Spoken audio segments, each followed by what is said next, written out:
दोस्तों, waste Asia में अभी जो भी घटनाक्रम हो रहे हैं उसकी शुरुआत इजराइल और हमास जंग से शुरू हुई थी। उस दौरान इजराइल ने हमास के साथ साथ फिलिस्तीन की भी बत्ती गुल कर दिया था। इसके बाद दोस्ती निभाने के चक्कर में लेबनान का चरमपंथी ग्रुप हिजबुल्लाह हमास के समर्थन में आ गया। यहाँ पर गौर करने वाली बात यह है कि जहाँ पर हमास एक सुन्नी मुसलमान का संगठन है, वहीं हिजबुल्लाह शिया मुसलमान का। वैसे तो इन दोनों में ही मारकाट मची रहती है, लेकिन इन दोनों का एक कॉमन दुश्मन है इजराइल। अब जब हिजबुल्लाह ने हमास से दोस्ती निभाने के चक्कर में इजराइल पर अटैक किया तो इजराइल ने उसके चीफ सहित पूरे लीडरशिप को ही खत्म कर दिया। अब क्योंकि इन सब का सरदार है ईरान, तो अब ईरान भी इजराइल के साथ युद्ध में कूद पड़ा है। 1 अक्टूबर की रात ईरान ने इजराइल पर भारी मात्रा में अटैक किया और अब यहाँ से शुरू होने वाला है बेंजामिन नेतन्याहू का पागलपन। वो कैसे, आइए आपको बताते हैं आज की इस वीडियो में। हेलो एंड नमस्कार, मेरा नाम है प्रशांत और आप देख रहे हैं बेजोड़जोड़ा.com का यूट्यूब चैनल। दोस्तों, ईरान ने मंगलवार 1 अक्टूबर को इजराइल पर दर्जनों मिसाइल दागी है। इजरायली सेना के मुताबिक 200 मिसाइलें दागी गई है। ईरान के इस हमले से पूरा इजराइल हिल गया है।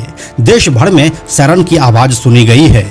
इस हमले के बाद से ही पिछले साल शुरू हुआ हमास और हिजबुल्लाह के साथ इजराइल का संघर्ष बढ़ गया है और इसी के साथ अब पूरे मिडिल ईस्ट में इसके फैलने का खतरा मंडराने लगा है। इस हमले में हालांकि किसी के हताहत होने की सूचना अभी तक नहीं मिली है। वहीं इजरायली सरकार ने अपने नागरिकों को बंकर में जाने का आदेश दे दिया है। इस बीच इजरायली पीएम ने बदला लेने की भी धमकी दी है। ईरान के राष्ट्रपति मसूद ने कहा कि इजराइल पर हमला उनकी ताकत का एक छोटा सा हिस्सा था। दोस्तों, अभी तक इजराइल 2 मोर्चे पर अकेले युद्ध लड़ रहा था और अब ईरान के हमले के साथ ही तीसरा मोर्चा भी खुल चुका है। ईरान के राष्ट्रपति मसूद ने एक्स पर अपने एक पोस्ट में लिखा कि ईरान को आत्मरक्षा का पूरा अधिकार है। वहीं एक अन्य पोस्ट के मुताबिक उन्होंने कहा, यह हमला ईरानी नागरिकों की सुरक्षा के लिए किया गया है। नेतन्याहू को समझ जाना चाहिए कि ईरान लड़ाई नहीं चाहता, लेकिन किसी भी खतरे के खिलाफ खड़ा है। ये हमारी ताकत का एक छोटा सा नमूना है। ईरान के साथ लड़ने की सोचना भी मत। वहीं इजरायली पीएम बेंजामिन नेतन्याहू ने भी अपनी ओर से धमकी दी है। इजरायली पीएम बेंजामिन नेतन्याहू ने रॉकेट हमले के बाद इजरायलियों से कहा है कि ईरान ने बहुत बड़ी गलती कर दी है और उसे इस हमले की कीमत चुकानी होगी। बेंजामिन नेतन्याहू ने आगे कहा कि आज रात ईरान ने फिर से सैकड़ों मिसाइल के जरिए इजराइल पर हमला किया है। यह हमला हालांकि नाकाम रहा।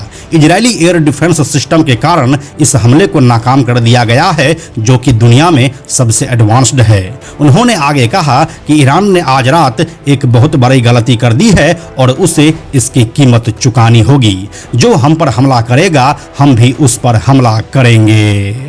दोस्तों, सोशल मीडिया पर 2 नए वीडियोस देखने को मिल रहे हैं जिसके अनुसार ईरान की मिसाइलें इजरायली एयरबेस पर गिरी है। दक्षिणी इजराइल में नेवातिम एयरबेस पर यह मिसाइलें हमला कर रही है। इसी साल 13 अप्रैल को मिसाइल हमले के दौरान ईरान ने इस बेस को निशाना बनाया था। इस वीडियो में दिख रहा है कि आसमान से सैकड़ों रॉकेट बेस की ओर बढ़ रहे हैं। वीडियो में देखा जा सकता है कि डिफेंस सिस्टम से एक मिसाइल निकली है, लेकिन बेस पर इसका क्या नुकसान हुआ है, इसकी जानकारी अभी तक बाहर नहीं आ सकी है। इसी बीच इजराइल ने कहा है कि वह हिजबुल्लाह पर तब तक हमला करता रहेगा जब तक कि लेबनान सीमा के पास के घरों से विस्थापित नागरिकों के लिए वापस लौटना सुरक्षित नहीं हो जाता है। तेल अवीव और यरूशलेम के करीब भी कई धमाके सुने गए। हालांकि यह तत्काल स्पष्ट नहीं हो पाया है कि ये धमाके मिसाइल के गिरने के थे या इजरायली सुरक्षा बलों द्वारा हमलों को रोके जाने के या फिर दोनों के। इजराइल और अमेरिका ने चेतावनी दी है कि ईरान द्वारा इजराइल पर हमले की स्थिति में गंभीर परिणाम होंगे। राष्ट्रपति जो बाइडेन और उपराष्ट्रपति कमला हैरिस ने व्हाइट हाउस सिचुएशन रूम से इजराइल पर हमलों की निगरानी की है। दोस्तों, अब तक ईरान शांत बैठा था, लेकिन अब वो भी मैदान में आ चुका है और इसकी आलोचना वर्ल्ड लीडर्स कर रहे हैं। साथ ही इजराइल के पीछे अमेरिका का सपोर्ट सिस्टम काम कर रहा है। अब इन सब के बीच में सिर्फ एक देश के आने की जरूरत है और वो है रूस। अगर रूस इस मामले में कूद जाता है तो दुनिया एक बार फिर से बड़े जंग का गवाह बन जाएगी।